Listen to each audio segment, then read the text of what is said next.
ऐसे रोजगार कार्यालय का काम क्या होता है? संभव तो मैं नहीं कहूंगा। मुख्य बेरोजगारी का कारण हमारे इस जिले में क्या आप मानती है? क्या संपर्क अधिकारी होते हैं, उन्हें बताया जाता है कि आपको ये तो हम पैम्पलेट डिस्ट्रीब्यूट करवा के और ज्यादा से ज्यादा बेरोजगार युवाओं को सूचना मिले। इसको आप कहीं ना कहीं अपने काम में ले लीजिए। का परिणाम क्या रहता है? हम बीए कर लेते हैं, बीएड कर लेते हैं, बीएसटीसी कर लेंगे या कहीं जो एक छत्र साम्राज्य हो गया ना, आईटी का 2 साल तक देगी। 2 साल के बाद आप क्या करेंगे? हमारा पैसा नहीं आया, हमारा पैसा कब आएगा?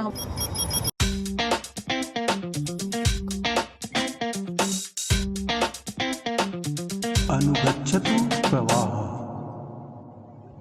नमस्कार श्रोताओं, आप सुन रहे हैं रेडियो 989.6 एफएम और एक हमारा पॉडकास्ट आज जो हो रहा है रोजगार कार्यालय के माध्यम से।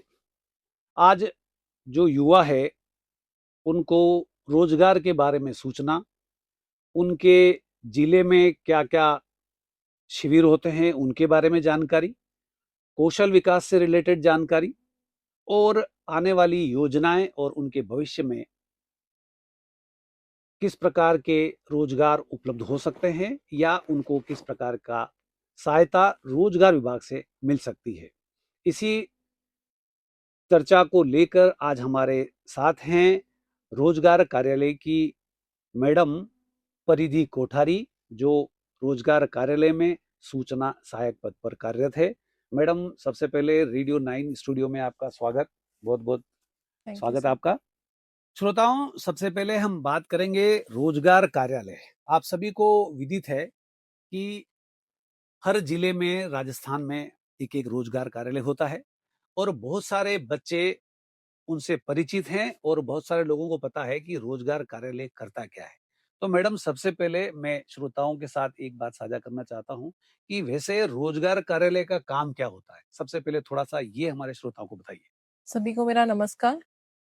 रोजगार कार्यालय का काम ये रहता है कि जिले में जो भी बेरोजगार युवक हैं, उनको एक प्लेटफॉर्म प्रोवाइड करवाना, जिसमें हम निजी क्षेत्र की कंपनियां और यहाँ के जो बेरोजगार युवक हैं, उनसे संबंध स्थापित करके हम उन्हें एक प्लेटफॉर्म प्रोवाइड कराते हैं, जिससे उन्हें ज्यादा से ज्यादा निजी क्षेत्र में अवसर मिले। तो जनरली हमारे प्रतापगढ़ क्षेत्र चूंकि जनजाति क्षेत्र है, तो थोड़ा सा मैं ये जानना चाहूंगा कि वर्तमान समय में जिले में रोजगार की बात करें तो कितनी बड़ी चुनौतियां हैं। क्योंकि प्रतापगढ़ हमारा एक तो जनजाति बाहुल होने के साथ साथ यहाँ केवल कृषि प्रधान जिला है देखा जाए तो यहाँ उद्योग तो है नहीं। तो ऐसी परिस्थिति में आपका विभाग इन छात्राओं को किस प्रकार से मदद करता है? सबसे पहले तो जिला रोजगार कार्यालय यहाँ पे जो मुख्यमंत्री युवा संबल योजना है उसको लागू करवाता है। उसका जो भी प्रोसेसिंग रहता है उसे देखता है। और यहाँ पे जनजातीय जिले में समस्याएं तो बहुत है, क्योंकि यहाँ पे एजुकेशन सिर्फ एक पर्टिकुलर फील्ड में ही दी जाती है। टेक्निकल एजुकेशन की कमी है। इसी कारण यहाँ पे मैन्युफैक्चरिंग जो यूनिट्स हैं उनकी कमी, इंडस्ट्रियल एरिया की कमी है, इंडस्ट्रियल फैक्ट्रीज की कमी है, जिससे मैन पावर यहाँ की बाहर जाती है और कोई जाना भी नहीं चाहती है, तो वो यहाँ पे कृषि के ऊपर डिपेंड रहती है। तो मुख्यतः अपन रोजगार की बात करें तो रोजगार में प्रमुख समस्या क्या है? जैसे आप लोग विभाग आपका काम करता है, जनरली आप काउंसलिंग भी करते होंगे, छात्रों से मिलते भी होंगे, तो मुख्य बेरोजगारी का कारण हमारे इस जिले में क्या आप मानती है? मतलब मुख्य कारण क्या हो सकता है? मुख्य कारण ये है कि एक तो यहाँ पे इंडस्ट्रियल नहीं है और जो सरकारी जॉब्स हैं लिमिटेड होती है। उसमें यहाँ पे ऐसा है कि एक जना गवर्नमेंट जॉब कर रहा है तो उसके पीछे 100 बच्चे गवर्नमेंट जॉब की तलाश में ही निकलते हैं। तो गवर्नमेंट जॉब एक लिमिट है, और अगर आपको अपने फील्ड से बाहर जाना है, आपको इंडस्ट्री में जाना है, तो आपको टेक्निकल नॉलेज होना जरूरी है। तो उसके लिए जो यहाँ पे कॉलेजेस हैं, यहाँ के जो शिक्षण संस्थाएं हैं, उन्हें बच्चों को टेक्निकल नॉलेज देने में और टेक्निकल रूप से उनको पावर करने में ज्यादा ध्यान देना चाहिए। अगर वे टेक्निकली स्ट्रांग होंगे तो उनके पास में अवसर भी बहुत ज्यादा तो होंगे। मेरा मेरा ऐसा समझ में, जिस जहां तक समझ में आया, आप चाहते हैं कि मतलब बच्चा आज की तारीख में सामान्य एजुकेशन से हट के थोड़ा स्किल्ड बेस और थोड़ा टेक्निकल एजुकेशन की तरफ अपनी योग्यता को थोड़ा सा ऊंचा उठाए, ताकि यस। उसको अपॉर्चुनिटी अच्छी मिल सके। बहुत सारे श्रोता और बहुत सारे जो बच्चे हैं आज की तारीख में, वो ये सोचते हैं कि रोजगार कार्यालय केवल सरकारी नौकरियों के लिए मदद करता है, और तो इसके लिए आपका विभाग क्या सरकारी नौकरियों के लिए प्रयास करता है उन बच्चों की तरफ से, या निजी संस्थाओं को या दूसरे ऐसे जो भी अवसर उपलब्ध कराता है जिससे बच्चों को रोजगार मिल सके, और खासकर स्थानीय और बाहर? थोड़ा सा इस पर बताना चाहें, थोड़ी आप हमको जानकारी दें। यहाँ पे सरकारी क्षेत्र में कोई नौकरी का रोजगार विभाग उससे संबंधित नहीं है। हम सिर्फ सरकारी जो जॉब की वैकेंसीज आती हैं उनकी इंफॉर्मेशन प्रोवाइड करवाते हैं, जो हम डिजिटल माध्यम से बच्चों को साझा कर देते हैं कि इस विभाग में ये पोस्ट आई है, आप इसका फॉर्म फिल कर सकते हैं, ये फर्स्ट डेट है, ये लास्ट डेट है, ये डिटेल हम उनको व्हाट्सएप के माध्यम से प्रोवाइड करा देते हैं। और वैसे रोजगार विभाग जो है निजी कंपनियों के साथ ज्यादा काम करता है। हम हर 3 महीने में एक कैंपस प्लेसमेंट का आयोजन करते हैं, जिसमें 20 से 25 कंपनी को हम बुलाते हैं, जो आसपास की कंपनीज रहती है, आसपास के जिलों से कंपनी रहती है, और फिर उन्हें हम एक बच्चों को डिजिटल माध्यम से इंफॉर्मेशन दी जाती है कि इस दिन इस जगह पे आपका कैंपस प्लेसमेंट हो रहा है, आप आइए, भाग लीजिए, और हमें उन्हें प्लेटफॉर्म देते हैं। ओके। तो इसमें जो आप सरकारी सूचना जहां तक की बात करें, क्योंकि सूचनाएं केवल बहुत सारा, हमारा जो क्षेत्र है ये पूरा जनजाति बहुल है, और यहाँ ग्रामीण क्षेत्र बहुत सारे वन में भी निवास करते हैं, प्रतापगढ़ जिला मुख्यालय में बहुत कम लोग रहते हैं। तो ऐसे में कई बार आपकी सूचनाएं अगर वहां तक जैसे मोबाइल के माध्यम से नहीं पहुंच पाती, तो ऐसे दूसरा कोई वैकल्पिक व्यवस्था है जिसके माध्यम से सभी युवाओं को, बेरोजगार युवाओं को सूचना पहुंच सके? जब भी कोई सूचना प्रसारित करनी होती है तो हमारा विभाग डिजिटली सूचना प्रसारित करता है। न्यूज़पेपर में सूचनाएं आती हैं। उसके अलावा जब भी कैंपस प्लेसमेंट होता है तो हर पंचायत पे जाके वहाँ पंचायत समिति पे एक होर्डिंग्स लगाए जाते हैं, सूचनाएं लगाई जाती है, और वहाँ के जो भी सूचना एवं जनसंपर्क अधिकारी होते हैं उन्हें बताया जाता है कि आपको ये, तो हम पैम्पलेट डिस्ट्रीब्यूट करवा के और हर पंचायत पे जाके ये चीजें करवाते हैं। तो श्रोताओं, आपने जाना कि रोजगार कार्यालय बेरोजगार युवाओं की किस तरह से मदद करता है। आपने समझा कि समय समय पर शिविर की जानकारियां, समय समय पर जो सरकार द्वारा वैकेंसियां जारी होती है, उसकी सूचनाएं आप तक पहुंचाने के लिए रोजगार विभाग प्रतापगढ़ किस तरह से काम करता है। आगे बढ़ते हैं। मैडम, हमारा प्रतापगढ़ जिला आपको विदित भी होगा कि चूंकि जनजातीय क्षेत्र है, तो प्रतापगढ़ एक जनजातीय जिला मुख्यालय होने के साथ साथ सरकार के बहुत सारे बजट भी, योजनाएं भी हमारे जिले में संचालित हो रही है। तो क्या जनजातीय युवाओं के लिए कुछ योजनाएं जो है क्या रोजगार विभाग द्वारा संचालित होती है, या फिर आप ऐसी योजनाओं को प्रमोट करते हैं, या किसी शिविर के माध्यम से उनको ये बताते हैं कि भाई आप लोग इस योजनाओं में भाग लेकर अपना उद्यम या अपना रोजगार, स्वरोजगार प्राप्त कर सकते हैं?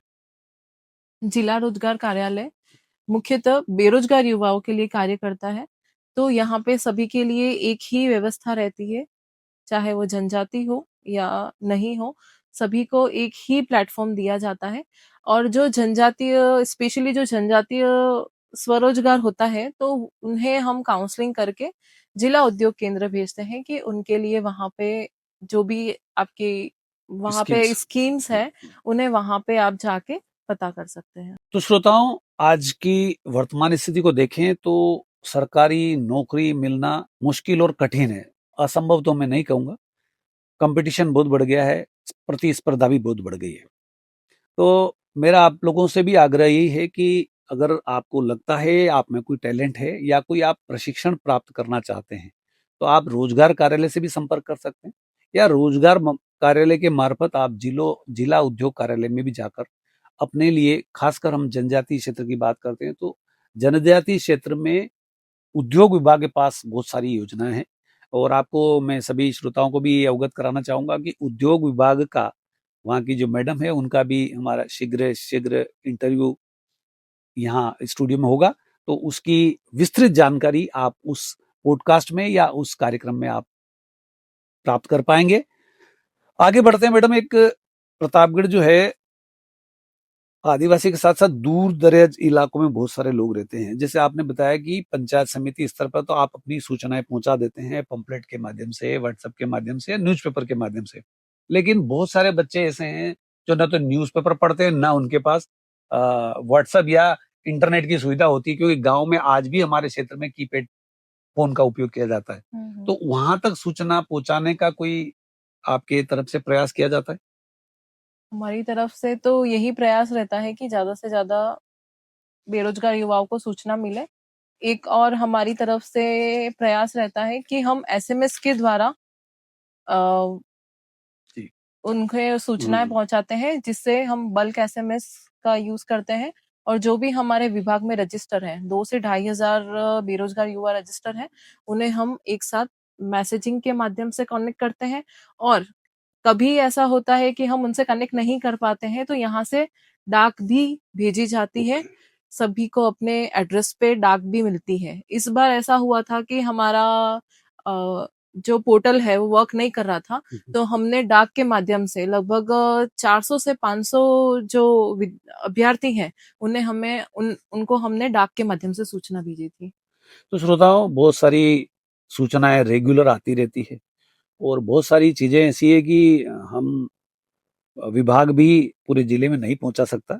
तो आप समय समय पर रोजगार विभाग की वेबसाइट अगर आप इंटरनेट का रखते हैं और सोशल मीडिया का उपयोग करते हैं, तो खासकर आपसे आग्रह है कि कम से कम रोजगार विभाग की एक साइट जो है महीने में एक बार जरूर विजिट कर लें। मैडम, एक बात ये हो रही है कि जो आपने बोला कि 2 से 2,500 बच्चे रजिस्टर्ड हैं, लेकिन हम प्रतापगढ़ जिले की बात करें तो लगभग 25 से 40,000 50,000 बच्चे जो होंगे आज की तारीख में, जो बचे हुए हैं शेष मान लीजिए, तो उन बच्चों को आपसे संपर्क कैसे किया जा सकता है, या आप उनसे कैसे कनेक्ट कर सकती है, वो आपसे कैसे कनेक्ट कर पाए, उसके लिए क्या मार्गदर्शन है बच्चों के लिए? 2,500 से अगर बढ़ाना है संख्या, तो वो क्या आपके पास ऐसी व्यवस्था है कि वो बच्चे आपके ग्रुप में ऐड हो जाएं, या आपसे संपर्क कर लें ताकि रेगुलर आने वाली आगे की चीजें उन तक पहुंच पाए समय पे? हमारे लिए ये रहता है कि जब भी कोई बच्चा कैंपस प्लेसमेंट में आता है, तो हम उन्हें इंडिविजुअली कॉल करके बोलते हैं कि आपके और भी बेरोजगार साथी हैं, आप उन्हें भी अपने साथ कैंपस प्लेसमेंट में ला सकते हैं। तो वो बच्चे अगर अपने साथियों को इन्फॉर्म करते हैं, तो वो हमारे यहाँ पे कैंपस प्लेसमेंट में आते हैं, तो हम उनका नाम और नंबर नोट करके उन्हें रजिस्टर करते हैं। और फिर अगली बार वही बच्चे को कांटेक्ट किया जाता है, तो वो अपने और साथी लेके आते हैं। ऐसे करके हम उनकी संख्या बढ़ाने का प्रयास कर रहे हैं। नहीं, वो तो बात हो गई आपकी कैंपस प्लान की। जब हम बात कर रहे हैं हमारे स्टेशन या हमारे रेडियो जो श्रोता सुन रहे हैं, एक श्रोता मान लो जंगल में दरियावत के कहीं दूर जा, वो कभी शहर में आया ही नहीं, ऐसे बहुत सारे बच्चे सुनते हैं या बहुत सारी महिलाएं सुनती है, लड़कियां सुनती है, उनको कैसे पता चले, या वो आपके विभाग से कैसे आने वाले भविष्य की योजनाएं जान पाए, या कोई ऐसा ग्रुप है उसमें शामिल हो जाए, या फिर आपको कोई ऐसा मैसेज भेज दें उससे पता चल जाए? तो ऐसा कोई सोल्यूशन है जो हम श्रोताओं के साथ या बच्चों के साथ साझा कर पाए कि वो आपके उस ग्रुप में सम्मिलित हो जाए, ताकि आने वाली आगे की जो सूचनाएं हैं वो समय पर उन तक पहुंच पाए? उसके लिए हमने ग्रुप बना रखा है और हमने हमारे ऑफिसेस के बाहर और क्यूआर कोड भी लगा रखा है, जिससे आप उस ग्रुप में जुड़ सकते हैं। और कोई सुन रहा है और जुड़ना चाहता है, तो ये नंबर है, इस पे आप मैसेज कर सकते हैं, तो उसे तुरंत ही ग्रुप में जोड़ा जाएगा। अपना नंबर साझा कर दीजिए। नंबर है 8233568274। आप इस पे मैसेज करेंगे तो आपको ग्रुप में जोड़ा जाएगा। एक बार और रिपीट कर दीजिए। 8233568274। तो श्रोताओं, आप यदि बेरोजगार हैं और रोजगार विभाग की किसी सूचना से आप नियमित रूप से जुड़ा रहना चाहते हैं, तो एक नंबर मैडम ने साझा किया है, वो आपके स्क्रीन पे भी दिख रहा होगा, 8233568274। तो ये नंबर आप जो है स्क्रीन से नोट कर लीजिए। और इस पे कैसे जुड़ पाएंगे? व्हाट्सएप के माध्यम से इससे जुड़ पाएंगे। और अगर आपको ऑफिस में संपर्क करना है, तो आप कॉल कर सकते हैं 01478 29 41 27। तो श्रोताओं, आप ये नंबर नोट कर लीजिए।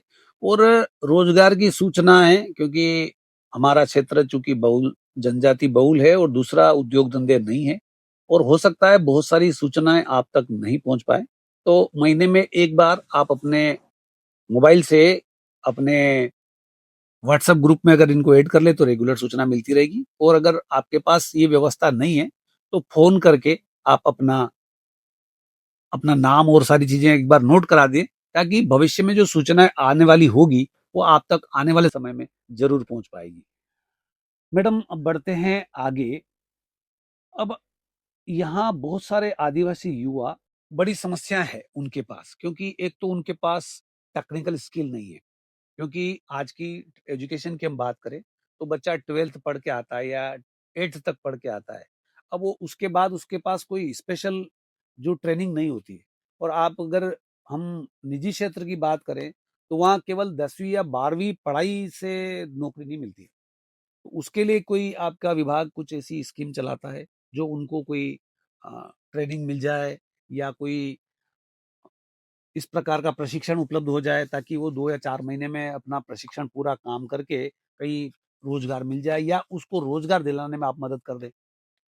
जिला रोजगार कार्यालय कौशल प्रशिक्षण शिविर भी संचालित करता है जो RSLDC के तहत आते हैं। RSLDC में अलग अलग प्रकार के कोर्सेज कराए जाते हैं। अभी जो करंटली रनिंग कोर्सेज हैं उनकी डिटेल मैं आपको देती हूँ, जिसमें पहला है जनरल ड्यूटी असिस्टेंट, सेकंड है domestic data entry operator, third है LED light repairing course, fourth है टेलीकॉम 5G सिस्टम, फिफ्थ है मशीन लर्निंग इंजीनियरिंग, सिक्स्थ है सोलर पैनल इंस्टॉलेशन और नाइन्थ है GDA एडवांस। ये सारे कोर्सेज RSLDC के तहत करवाए जाते हैं। अगर कोई भी कौशल इनमें से कोई कौशल सीखना चाहता है तो आप RSLDC से संपर्क कर सकते हैं। तो मैडम, ये जो बताइए आपने, इसमें न्यूनतम क्वालिफिकेशन का कुछ प्रावधान है? इसमें न्यूनतम क्वालिफिकेशन 10th मांगते हैं। ओके। तो इसमें जैसे सोलर वाला हो गया, या कोई इंजीनियरिंग जैसे बोला आपने, या फिर एक और शब्द बोला, तो वो बच्चा टेक्निकल नहीं है तो क्या उसको वहाँ ये सीखने को मिल जाएगा ठीक ठाक? वो उन्हें अपने स्किल्स के अकॉर्डिंग वे अपना कोर्स का तो चयन कर आप सकते मतलब हैं। पहले उनका एक छोटा सा बेसिक इंटरव्यू ले लेंगे, ये ताकि आप RSLDC। एडवाइस करेंगे कि हाँ जो भी है, हाँ हाँ। जो उनको किस कैपेबिलिटी क्या है उनकी, वैसे में वो अपना कोर्स चूज कर सकते हैं। यस। उसके बाद में क्या होता है, कोर्स कंप्लीट कर दिया उसके बाद क्या प्रक्रिया होती है आगे की? कोर्स कंप्लीट होने के बाद में वो अपने RSLDC कोर्स के अकॉर्डिंग कहीं पे भी निजी क्षेत्र में अप्लाई कर सकते हैं। तो उनके पास एक कोर्स मिल जाता है। तो वो अप्लाई करता है तो उसका कोई सर्टिफिकेट भी जारी करती है सरकार? RSLDC का सर्टिफिकेट मिलता है। अच्छा अच्छा। तो क्या ये प्रशिक्षण प्राप्त करने के बाद सरकार या RSLDC या रोजगार विभाग उनको नौकरी दिलाने में कुछ मदद करता है? नौकरी जो डिपेंड करती है उनकी स्किल्स पे करती है, वे कैसा परफॉर्म करते हैं उसके अकॉर्डिंग हम उन्हें प्लेटफॉर्म प्रोवाइड करवा सकते हैं। नौकरी लेना या न लेना एक कैंडिडेट पे डिपेंड करता है। मतलब कैंडिडेट और जो कंपनी के पास आप भेजेंगे हाँ, उनके आपस उन्हें का। उन पे डिपेंड रहता है। ओके। तो श्रोताओं, स्किल डेवलपमेंट की एक जो बात चल रही है वो आज के युवाओं के लिए बहुत ही महत्वपूर्ण है, क्योंकि स्वरोजगार पाने के लिए हमको स्किल्ड होना बहुत जरूरी हो गया है। और अगर हम सरकारी सेवाओं की बात करें तो वहां भी आपको स्किल्ड होना तो बहुत आवश्यक है ही है। तो रोजगार विभाग और RSLDC, ये विभाग जो है आपके स्किल्ड को बढ़ाते हैं, उसको सिखाते हैं, उसको ट्रेनिंग भी देते हैं। 4 या 5 महीने का प्रशिक्षण होता है, शायद 8 से 10 घंटे होता है पर डे। तो लगभग 8 से 10 घंटे की पर डे ट्रेनिंग होती है, जो हो सकता है 3 महीने का भी हो, 4 महीने का भी हो, 2 महीने का भी हो। तो अगर ये आप प्रशिक्षण ले लेते हैं और अगर ईमानदारी से आप मेहनत करके उसको करते हैं, तो मुझे लगता है कि आपको किसी न किसी कंपनी में कुछ रोजगार मिल जाएगा। लेकिन अगर आप ये तय कर लेंगे कि मैंने 12वीं कर ली है या 10th कर लिया है और उसके बाद आपको कहीं जॉब मिल जाए, तो ये बहुत मुश्किल है। मुझे नहीं लगता है कि आपको इस खाली सिंपल क्वालिफिकेशन पे आज के दौर में कहीं रोजगार के अवसर मिलेंगे। तो मेरा आपसे आग्रह है, श्रोताओं से भी, क्योंकि सरकार जो है समय समय पर आप लोगों के लिए इतना बजट लाती है, खर्चा करती है, और विभाग भी समय समय पर कैरियर काउंसलिंग के माध्यम से आप लोगों तक संदेश पहुंचाता है। तो योजनाओं का लाभ लेकर कम से कम घर बैठने के बजाय तो आपको इस प्रकार के कोर्स में भाग लेना चाहिए। मैडम, एक इसी से बात होती है, स्किल डेवलपमेंट में मान लीजिए 3 महीने 4 महीने की जो भी प्रशिक्षण होता है, उसका खर्च कौन देता है, उसका फीस उसका? उसका फी जो है वो सरकार वहन करती है। ओके। तो श्रोताओं, एक बहुत बड़ी बात ये भी है कि स्किल डेवलपमेंट की जितनी भी ट्रेनिंग होती है, वो मैं सोचता हूँ कि निःशुल्क होगी। निःशुल्क होती है। तो ये बहुत बड़ा अवसर है आपके लिए कि ये निःशुल्क ट्रेनिंग होती है। तो इसमें अलग-अलग कोर्स के लिए अलग-अलग समय पे आवेदन जो है निकलते रहते हैं। तो आप कौशल विकास केंद्र से या रोजगार कार्यालय से संपर्क करके अपने, अगर आपको लगता है कि मैं इस प्रशिक्षण में भाग ले सकता हूँ, तो उस प्रशिक्षण का जानकारी आप रोजगार विभाग से जरूर ले लें। जो स्क्रीन पे नंबर फ्लैश हो रहे थे, अगर आप नहीं आ पाते हैं तो एक बार फोन करके जरूर आप अपना स्किल डेवलपमेंट का शेड्यूल जांच ले, और आपको लगता है कि आपको प्रशिक्षण करना चाहिए, तो आप जिला रोजगार अधिकारी से या कौशल विकास केंद्र पे जाकर इसका इसका पूरा ज्ञान प्राप्त कर सकते हैं। आगे बढ़ते हैं मैडम। जनजाति क्षेत्र में जब व्यक्तिगत तौर पे मुझे भी पता है कि यहाँ रोजगार केवल या तो वो बीएड करेंगे, या वो तो बीएसटीसी करेंगे शिक्षक बनने के लिए, या फिर अगर कोई थोड़ा सा अगर आगे बढ़ गया तो कांस्टेबल या वन रक्षक से आगे नहीं बढ़ते। तो आपका विभाग जो है इसमें किस प्रकार की कैरियर काउंसलिंग में मदद करता है बच्चों की, या समय समय पर क्या शेड्यूल होता है जो आप उनको इसके बारे में जानकारी उपलब्ध कराते हैं? करियर काउंसलिंग में जो नए-नए कोर्सेज कौशल विकास के द्वारा करवाए जाते हैं, उनकी जानकारी दी जाती है। और मैं इस प्लेटफॉर्म के माध्यम से भी जानकारी देना चाहूंगी कि आप जो बेसिक कोर्सेज हैं, बीएड, एसटीसी, इसके ऊपर डिपेंडेंट मत रहिए, क्योंकि अभी टेक्नोलॉजी बहुत आगे चली गई है। लोग एआई से काम कर रहे हैं, तो हम एआई तो नहीं करें, बट यहाँ पे अगर ये कृषि प्रधान क्षेत्र है, तो हम अपना खुद का स्टार्टअप, जैसे बायोडीजल है, बायोगैस है, गोबर से हम जो भी चीजें बना सकते हैं। गोबर से एक बुलेट्स भी बनती है जिससे ईंधन बनता है, तो इनकी और भी आप जा सकते हैं। कृषि आधारित मैन्युफैक्चरिंग पे भी जा सकते हैं। ये बहुत अच्छे ऑप्शंस हैं। तो श्रोताओं, बात हो रही वहीं वापस स्वरोजगार की तरफ आ जाएं। हमारे यहाँ बहुत सारे ऐसे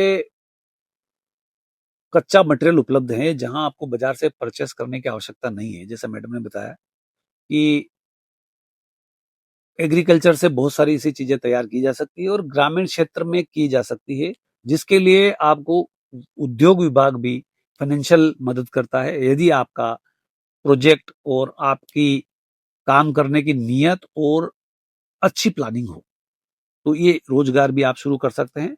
और अगर आपको इस उद्योगों से अधिक जानकारी, यानी कि कैसे प्रोजेक्ट फाइल बनेगी, क्या-क्या सुविधा मिल सकती है, कितने रुपए तक आपको अनुदान या सहायता सरकार की तरफ से मिल सकती है, तो उद्योग विभाग का हमारा एक पॉडकास्ट आने वाला है, उसको आप ज़रूर देखें। उस पे आपको इससे जुड़ी हुई जानकारियाँ आपको वहाँ से प्राप्त हो सकेगी। मैडम, आगे चलते हैं। चूँकि हम बात कर रहे हैं जनजाति क्षेत्र की, बात हो रही है प्रतापगढ़ की, और तो बात होगी फिर वन क्षेत्र की। वन क्षेत्र में रहने वाले परिवारों के लिए आजीविका बढ़ाने के लिए कोई योजना आपके रोजगार कार्यालय के माध्यम से संचालित होती है, या उनसे कोई जुड़ी हुई जानकारियां हमारे श्रोताओं तक पहुंचा सकते जो वन क्षेत्र पे आधारित है, उनके लिए हमारे यहाँ पे कोई योजनाएं नहीं है। योजना सिर्फ बेरोजगार युवक हैं, उनके लिए युवा संबल योजनाएं हैं। आपको प्रति माह भत्ता दिया जाता है, जिसके लिए आपको इंटर्नशिप करनी रहती है। उस भत्ते से आपके पठन पाठन सामग्री और ये चीज का सरकार सहयोग करती है। तो भत्ता तो कोई भी ले सकता है ना, वो तो वन क्षेत्र में रहे या कहीं भी रहे? हाँ, भत्ता ले सकते हैं, बट उसके लिए आपको ग्रेजुएशन होना अनिवार्य है। अच्छा, ग्रेजुएशन से नीचे उसके लिए नहीं, एलिजिबल नहीं है? नहीं। ओके। और ये भत्ता कितने रुपए का मिलता है और कितने टाइम तक मिलता है? ग्रेजुएशन किया हुआ होना चाहिए और उसके साथ में उसमें कोई टेक्निकल स्किल होना चाहिए। उसने कोई टेक्निकल कोर्स किया हुआ हो, जैसे आईटीआई है, डिप्लोमा है, किसी भी स्ट्रीम में डिप्लोमा किया हो, आरएससीआईटी किया हुआ हो। एक टेक्निकल क्वालिफिकेशन कंपलसरी होता है। और उसके बाद में उसे किसी भी एक विभाग में चयन करके इंटर्नशिप के लिए भेजा जाता है। वो 2 साल की इंटर्नशिप रहती है और उस 2 साल की इंटर्नशिप में जो पुरुष अभ्यर्थी हैं उन्हें 4,000 दिया जाता है और महिला और दिव्यांगजन उनके लिए 4,500 प्रति माह भत्ता रहता है। तो मैडम ये हमारे प्रतापगढ़ जिले में वर्तमान में कुछ डेटा है कि अपने पास कि अपन कितने लोगों को भी लाभ मिल रहा है? अभी करंटली 268 जो युवक हैं ये भत्ता ले रहे हैं। मतलब 268 लोग। यस। तो जिले में रोजगार बेरोजगार तो बहुत हैं, तो क्या उनकी अभी जो हमारे श्रोता सुन रहे हैं, क्या वो आवेदन कर सकते हैं रोजगार कार्यालय में या और कर सकते हैं तो उसकी प्रक्रिया क्या है? आवेदन करने के लिए आपको मुख्यमंत्री युवा संबल योजना 2.0 ये पोर्टल आपको उस पे जाना पड़ेगा अपनी एसएसओ आईडी लॉगिन करके MYSY 2.0 करके एक एप्लीकेशन रहेगी वहां पे जाके आपको अपना डिटेल देना है, आपका जन आधार संख्या वगैरह सारी भरनी है। आपको अपना आय का प्रमाण पत्र बनवाना है जिसमें आपकी आय पारिवारिक आय 2 लाख से कम होनी चाहिए और ये पारिवारिक आय को दर्शाने के बाद में आपको प्रमाण पत्र भर के ऑनलाइन सबमिट कराना रहता है सारे चीजें और उसके बाद ये जो वेरिफिकेशन होता है जिला रोजगार कार्यालय द्वारा होता है। जिला रोजगार कार्यालय में 268 करंटली है बट वेटिंग में बहुत सारी एप्लीकेशन हमारे पास में पड़ी हुई है। हमने अप्रूव भी कर दिए बट क्या है कि जयपुर से फाइनल अप्रूवेशन आता है। आपका जयपुर से अप्रूवेशन आएगा, उनकी इन्फॉर्मेशन हमारे पास आएगी, फिर ही हम आपको जो भी इंटर्नशिप के लिए कार्यालय है उनको हम आपको दे पाते हैं। तो ये 268 जो अभी वर्तमान में है, इनकी जो है इंटर्नशिप अभी प्रतापगढ़ में हुई है, प्रतापगढ़ से बाहर जाना पड़ता है इन बच्चों को, या जो नहीं नए आवेदन करता है उनको प्रतापगढ़ जाना पड़ेगा या प्रतापगढ़ से बाहर जाना पड़ेगा? नहीं, जो भी इंटर्नशिप होगी जिले के अंदर ही होगी अच्छा, जिले में होगी। और जिसने भी ग्रेजुएशन किया है वो राजस्थान से ही ग्रेजुएशन होना कंपलसरी है। अब अदर स्टेट से ग्रेजुएशन किए हुए होते हैं तो उन्हें इसका लाभ नहीं मिलता है। ओके, मतलब आपकी पूरी एजुकेशन या खाली ग्रेजुएशन बाहर से? ग्रेजुएशन केवल 12th बाहर से किया हुआ हो सकता है लेकिन ग्रेजुएशन राजस्थान से होना राजस्थान की चाहिए। यूनिवर्सिटी से होना ओके चाहिए। ओके। तो श्रोताओं, एक महत्वपूर्ण बात सामने आई है कि अगर आपको बेरोजगारी भत्ता प्राप्त करना है तो सबसे पहले आपको ऑनलाइन अप्लाई करना है, जिसमें आपकी वार्षिक आय, परिवार की वार्षिक आय, वो आपकी 2.5 लाख से कम होनी चाहिए। दूसरा है कि आपको पोर्टल पे लॉगिन करने के बाद में आपको नियमानुसार सारे जो दस्तावेज है वो सबमिट करने के बाद में आपको फिर इंतजार करना है। उसके बाद आपको इंटर्नशिप के लिए सरकार की तरफ से जैसे ही आपका नंबर आएगा, उसके बाद आपको रोजगार कार्यालय द्वारा सूचित किया जाएगा। उसके बाद आपको कहीं 6 महीने के लिए किसी प्रशिक्षण कार्यालय में भेजा जाएगा। वो 6 महीने का रहेगा या 2 साल तक रहेगा? 2 साल तक तो रहेगा। वो उसी अगर कार्यालय किसी में ने काम करेगा 2 साल तक? हाँ, वो चेंज करवाना चाहे तो करवा भी सकता है। अच्छा, तो उस कार्यालय से उसको कुछ नहीं मिलेगा, केवल आप दोगे, ऐसा है? या वहां से भी हाँ, कुछ मिलेगा वहां उसको? से कुछ नहीं मिलेगा। ओके वहां से सिर्फ वो काम सीखेगा, ओके। सरकारी दफ्तरों में कैसे काम किया जाता है, क्या हम्म। प्रोसेस रहता है और उसके अलावा वहां जाके उन्हें कोई टेक्निकल स्किल्स अच्छी आती हैं तो वो उसमें भी काम कर सकता है और भत्ता जो होता है वो विभाग द्वारा ही दिया जाता है। मैडम, अपने वर्तमान में जैसे आपने 260 बताया, एक तो अभी ये लोग काम कर रहे हैं? हाँ, ये सभी लोग शिक्षा विभाग में अच्छा अच्छा। इंटर्नशिप कर रहे हैं। तो दोस्तों, अब चलते हैं आगे, क्योंकि आपने इंटर्नशिप के बारे में जान लिया, कौशल विकास के बारे में जान लिया, कैरियर मार्गदर्शन के बारे में जान लिया, और वन क्षेत्र में काम करने वाले परिवारों के लिए भी हमने बात की है। मैडम, एक चीज और है कि हमारे यहाँ वन क्षेत्र में जैसे लघु वन उपज, तेंदुपत्ते का काम होता है, आंवला का होता है, शहद का होता है, इस पर आधारित रोजगार की संभावनाएं कोई विभाग काम कर रहा है? क्या आपके पास कोई ऐसी सूचनाएं आप लोग सरकार को भेजते हैं कि भाई इस टाइप की चीजें हो जाए तो उनको स्वरोजगार मिल जाए? ये सूचनाएं जो वन के ऊपर है, इस हम्म। पे कोई उद्योग होता है तो इसे वन विभाग और कृषि विभाग देखता है। अच्छा अच्छा, तो ये आपके संबंधित नहीं है योजना? किसानों के बच्चों के लिए कुछ विशेष स्कीम है या केवल बेरोजगार शब्द आपके यहाँ तो वही आएगा खाली, इसके अलावा कुछ नहीं हमारे विभाग में है? सिर्फ बेरोजगार सभी के लिए समान व्यवस्था है। तो श्रोताओं, ये रोजगार विभाग जो शिक्षित बेरोजगार हैं, जो पढ़े लिखे लोग हैं जिनके पास काम नहीं है, उन सभी के लिए काम करता है, चाहे वो जनजाति क्षेत्र से हो, चाहे ओबीसी हो, चाहे जनरल कैटेगरी में हो, केवल बेरोजगार होना चाहिए। मैडम, इसमें नरेगा का कोई काम भागीदारी तो नहीं होता है? नहीं। अच्छा अच्छा अच्छा। ये ऐसा तो नहीं है कोई नरेगा में, जैसे ग्रेजुएट लोग बहुत सारे नरेगा के साथ भी काम करते हैं, हम्म। तो वो वहां की जो रोजगार, वो भी एक तरह से रोजगार ही हो गया, हम्म। तो उसको आपके विभाग में काउंट किया जाता है कि वो सेपरेट पंचायत राज देखता है? नहीं, वो अलग विभाग देखता है। अगर कोई इसका लाभ उठा रहा है हम्म। तो वो किसी अन्य स्कीम का लाभ नहीं उठाना हाँ, तो चाहिए। मैं यही कह रहा ये हूँ। भी कंडीशन रहती है। तो मतलब ये है कि अगर बेरोजगारी भत्ता आपने ले रखा है और मान लो वो लाभ ले रहे हैं, तो फिर वो नहीं मिलेगा, वो नहीं या अगर मिलेगा। वो ले रहे हैं तो यहाँ अप्लाई नहीं कर सकते। यस। तो श्रोताओं, आप सुन रहे हैं रेडियो 9 89.6 एफएम, और कार्यक्रम चल रहा है एक कदम बदलाव की ओर, जिसमें आज हम बात कर रहे हैं रोजगार कार्यालय की मैडम परिधि मैडम के साथ। अब थोड़ा सा उद्योग की बात कर लेते हैं, क्योंकि रोजगार का सीधा संबंध होता है उद्योग से, स्थानीय उद्योग और इंडस्ट्री के साथ। तो मैडम, बड़े जिले में तो उद्योग धंधे हैं। हम बात करते हैं प्रतापगढ़ को छोड़ के, तो अगर पीछे बांसवाड़ा जाएं तो यहाँ बहुत सारी इंडस्ट्रीज है। हम निम्बाड़ा चले जाएं तो भी बहुत सारी मिल जाएगी। एक हमारा प्रतापगढ़ जिला ऐसा है जहाँ कुछ भी नहीं है। तो क्या युवाओं और रोजगार के लिए जो उद्योग नहीं है, तो आपका विभाग क्या ऐसा, आप लोग ऐसा मानते हैं? ये एक जनरल चर्चा का विषय है, इसमें योजनाओं की बात नहीं कर रहे हैं। रोजगार को हम किस तरह से देख सकते हैं यहाँ के लिए, अगर इंडस्ट्री नहीं है तो? ये पूरे जिले के लिए बहुत चैलेंजिंग है और हमारे लिए भी बहुत चैलेंजिंग है।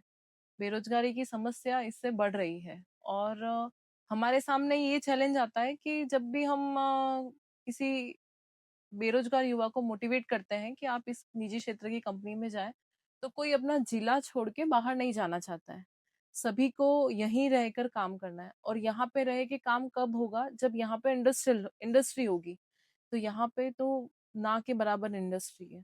तो या तो इंडस्ट्री का डेवलपमेंट हो, तभी उन्हें जॉब मिल सकती है, या फिर उन्हें पलायन करना पड़े, या फिर अपनी स्किल्स पे काम करना पड़े, या फिर वो अपने यहाँ पे लोकल जो कृषि आधारित उद्योग है उन पे करें। मेरा ये मानना है कि अगर अभी यहाँ पे रिसोर्सेज नहीं है, तो आप कृषि आधारित कुछ भी स्टार्टअप एक बार स्टार्ट कीजिए। छोटे मोटे स्टार्टअप स्टार्ट कीजिए, जैसे छोटे मोटे लघु उद्योग चलते हैं, जैसे साबुन बनाना है, बकरी के दूध से शैम्पू बनाना है, गोबर से खाद बनाना है, और उससे ईंधन बनाना है। ये सारी चीजें जो होती हैं कृषि आधारित है, तो आप इस पे भी स्विच कर सकते हैं। और आजकल मार्केट में डिमांड है ऑर्गेनिक चीजों की, और हमारे यहाँ पे तो बहुत अच्छी जमीन है, बहुत अच्छी मिट्टी है, और बहुत अच्छी खाद की व्यवस्था है। तो क्यों ना ऐसा किया जाए कि आप कृषि आधारित ऑर्गेनिक चीजों को डेवलप करें, उनकी एक अच्छी पैकेजिंग उन्हें मिल जाए, ऑर्गेनिक सर्टिफिकेशन मिल जाए, और उन्हें हम आगे के मार्केट में बेचें। ये भी एक बहुत अच्छा ऑप्शन हो सकता है। तो श्रोताओं, एक बहुत अच्छी बात निकल के आई है, क्योंकि ऑर्गेनिक चीजों का और ऑर्गेनिक जो भी खाद्य सामग्री है, उनकी डिमांड जो है वो बाहर बहुत बढ़ती जा रही है लगातार, इवन विदेशों तक जाती है।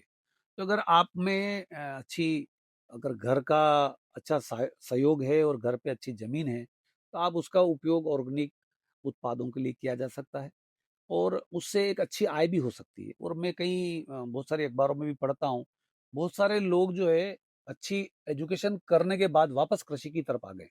और हम बड़े भाग्यशाली हैं कि हमारा प्रतापगढ़ जो है वो क्लाइमेट के अनुसार और जमीन के मामले में बहुत अच्छा है। तो आप सभी श्रोताओं से, जो बच्चे सुन रहे हैं या जो घर का धंधा कृषि बना रखा है, ऐसे लोग जो है अगर इनकी तरफ भी बढ़ते हैं, तो मुझे लगता है कि आपको बहुत अच्छा रोजगार या स्वरोजगार मिल सकता है। और आप ही नहीं, आपके परिवार के 2 लोग 4 लोग भी इसी रोजगार के साथ अपनी आजीविका चला सकते हैं। मैडम, चलते चलते एक छोटी सी बात समझ में आई है, जैसे आपने बोला कि उद्योग छोटे किए जा सकते हैं, एग्रीकल्चर किए जा सकते हैं। तो रोजगार विभाग, क्योंकि ये आपके विभाग जो है ना, रोजगार का मतलब हो गया है कि एक आम आदमी को आजीविका से जोड़ना। एक मैं छोटी छोटी बात अगर ये कहूँ, तो एक आम जो बेरोजगार आदमी है, उसको अपनी आजीविका से जोड़ना, रोजगार का काम ये हो गया। हुँ। अब वो चाहे वो सरकार की नौकरी हो, चाहे स्वरोजगार हो, चाहे अपना धंधा हो, कुछ भी हो सकता है। तो क्या विभाग कुछ ऐसे विभागों के साथ, ऐसी कंपनियों के साथ तालमेल बना के रखता है कि भई हमारे यहाँ इतने रजिस्टर्ड युवा हैं, इसको आप कहीं न कहीं अपने काम में ले लीजिए, ऐसा कुछ? हाँ, यहाँ पे जो आप आपका जैसा स्किल है, वैसी हमारे पास कंपनीज़ रहती हैं। हुँ, जैसे आपका स्किल है, कम्युनिकेशन स्किल आपका बहुत अच्छा है, तो हमारे पास में बहुत सारी मार्केटिंग कंपनीज़ हैं।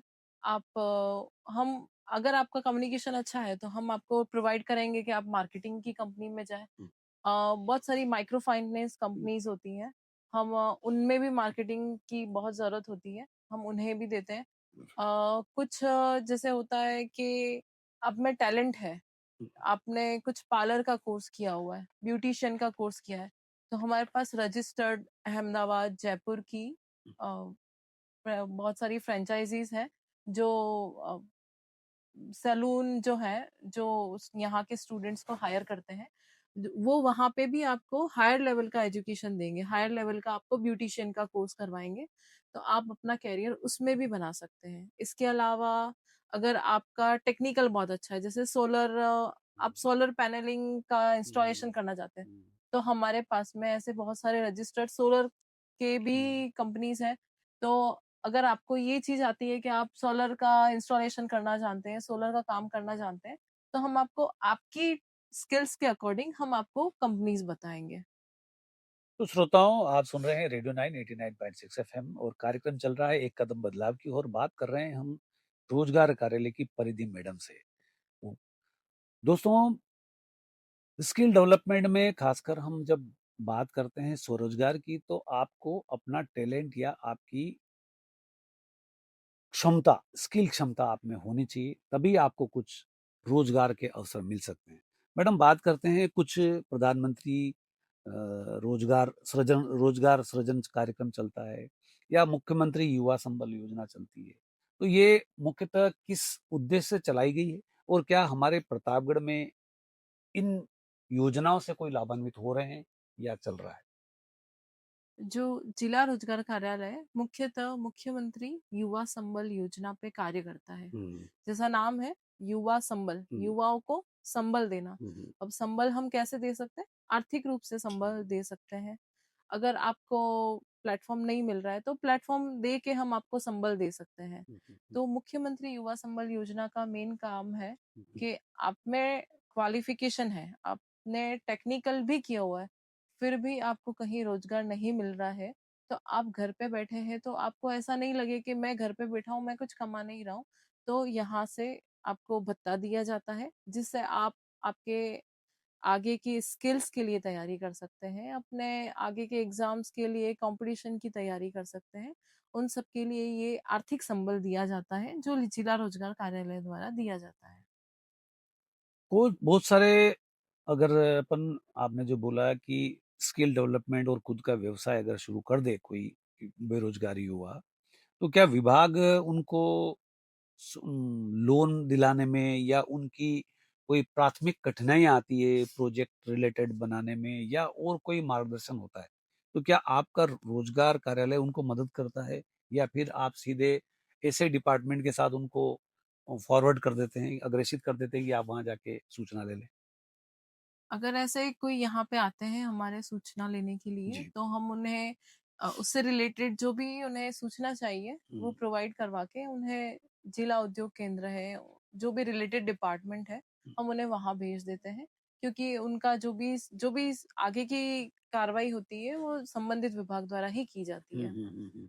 अभी आपका कार्यालय में बहुत सारी महिलाएँ और स्पेशली युवतियों की बात करें, जैसे हम बार-बार फिर यही कर रहे हैं कि आपके यहाँ महिलाओं प्रशिक्षण से रिलेटेड कुछ स्कीमें आती है या फिर केवल बेरोजगार उसमें युवक-युवतियाँ दोनों शामिल हो जाते युवक युवतियाँ दोनों शामिल होते हैं। हैं? ओके। आपके कोई हेल्प ग्रुप्स के में मदद करते हैं आपके? जेल मतलब रोजगार से रिलेटेड? दूसरे विभाग तो करता ही करता है, क्योंकि हम्म। हेल्प ग्रुप भी बहुत सारे स्वरोजगार के बहुत बड़े मतलब अच्छे ग्रुप काम करते हैं, बहुत सारे अपने यहाँ भी करते हैं।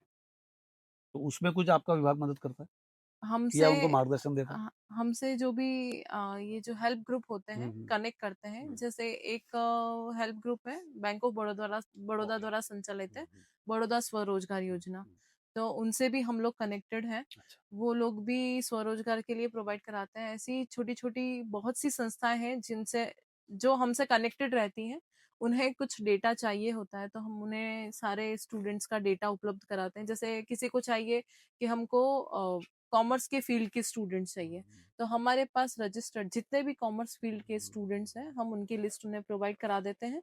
फिर वो अपने स्तर पे उनसे कांटेक्ट करते हैं।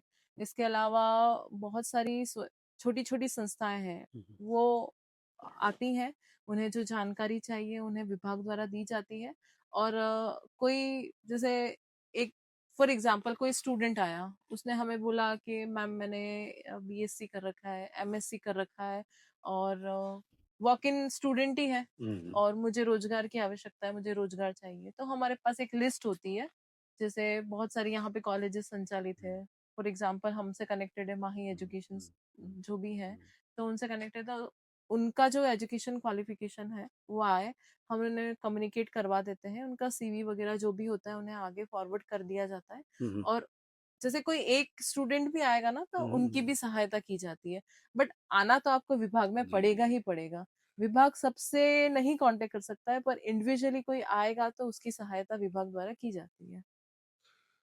तो दोस्तों, अगर आपको कौशल विकास से जुड़ी कुछ जानकारियां, या आप बेरोजगार हैं और आपको लग रहा है कि मैं कहीं नौकरी नहीं पा रहा हूं, या मुझे कोई जानकारी नहीं है, तो अपना एक छोटा सा बायोडाटा, ठीक है, जिसमें आपका नाम हो, पिता का नाम हो, पता हो, आपकी योग्यता लिखी हुई, और सिंपल पेपर में भी आप दे सकते हैं, जरूर टाइप कराने की आवश्यकता नहीं है, और आपका कॉन्टेक्ट नंबर लिख के और किस क्या काम कर सकते हैं वो लिख के रोजगार कार्यालय में आप एक बार अपना आवेदन पहुंचा दें, तो मुझे लगता है कि रोजगार कार्यालय जो मैडम से मुझे जानकारी मिल रही है कि आपकी संबंधित अगर कोई आवश्यकता वहाँ होगी, तो आपको संबंधित डिपार्टमेंट के पास आपका वो बायोडाटा पहुंचा देंगे, और वहां से आपको अगर उनको आवश्यकता होगी तो कॉल करके बुला लेंगे। आप अपना बेहतर करने का प्रयास करें, मुझे लगता है आपको रोजगार जरूर मिलेगा।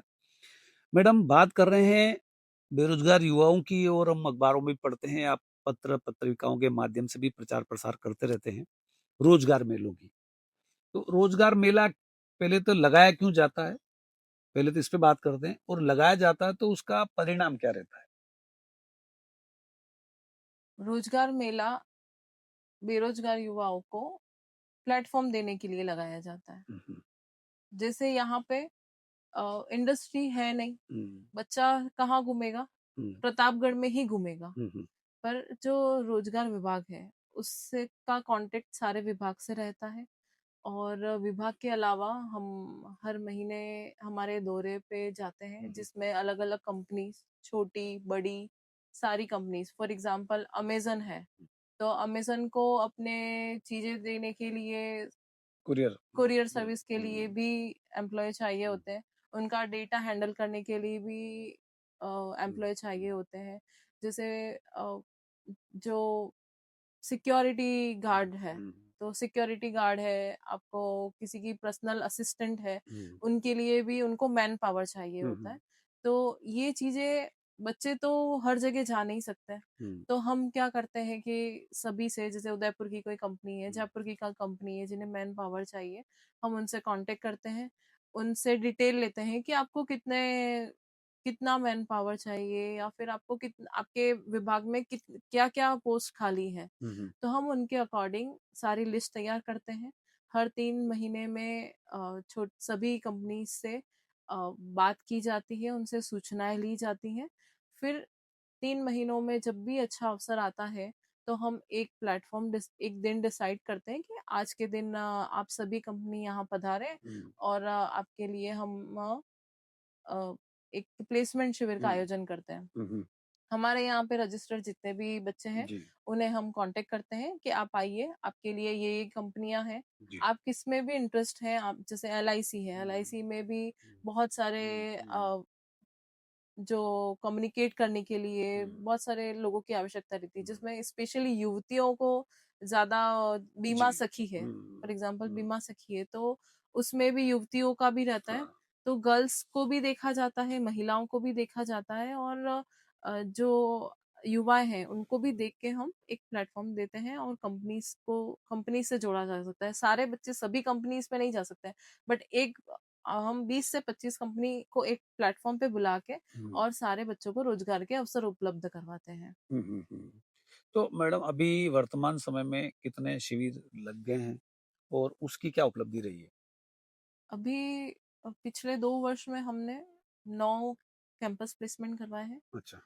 हर 3 महीने में एक, और एक बड़ा मेला लगाया है, युवा संबल मेला। हुँ, और इस वर्ष का युवा संबल मेला दिसंबर में होना प्रस्तावित है। अच्छा। जो पूरा उसका जो मैनेजमेंट होगा, कलेक्ट्री हुँ, और हुँ, सारे विभाग उसमें पार्टिसिपेट करेंगे। हुँ, हुँ। और उसमें बहुत ज्यादा कंपनी आती है, मतलब अच्छा। यहाँ पे जैसे हम 20 से 25 कंपनी बुलाते हैं हुँ, कैंपस हुँ, प्लेसमेंट में, हुँ। तो उसमें 50 प्लस कंपनीज आती हैं। ओके, एक बड़ा मेला लगता है जिसमें इस जिले के भी बच्चे आ सकते हैं ओके। और अदर जिले के भी बच्चे आ सकते हैं। जो एम्प्लॉयमेंट डिपार्टमेंट की वेबसाइट है, हुँ, हुँ, उस पे जाके हर महीने जो भी कैंपस प्लेसमेंट हो रहे हैं उसकी डिटेल आ जाती है। जैसे हुँ। आप अभी ओपन करेंगे उसका वेबसाइट, तो अभी बीकानेर और चुरू में अच्छा, अच्छा। प्रस्तावित है होना, उसका डेट एंड डिटेल्स आ जाती है। हुँ, हुँ, अगर बच्चा कोई है प्रॉपरली हर महीने देख रहा है, तो उसे पता चल जाएगा कि यहाँ, तो वो आसपास के जिले में जाके भी उस कैंपस प्लेसमेंट में पार्टिसिपेट कर सकता है। उसके लिए आपको विभागीय वेबसाइट पे जाके डिटेल्स चेक करनी रहेगी, या फिर एक आप आराम से गूगल पे भी सर्च कर सकते हैं कि राजस्थान में अभी कहाँ पे प्लेसमेंट आयोजित हो रहे हैं। हुँ, हुँ। तो उससे आपको आसानी मिल जाएगी, बट उसके लिए आपको टेक्नोलॉजी का तो यूज करना ही होगा।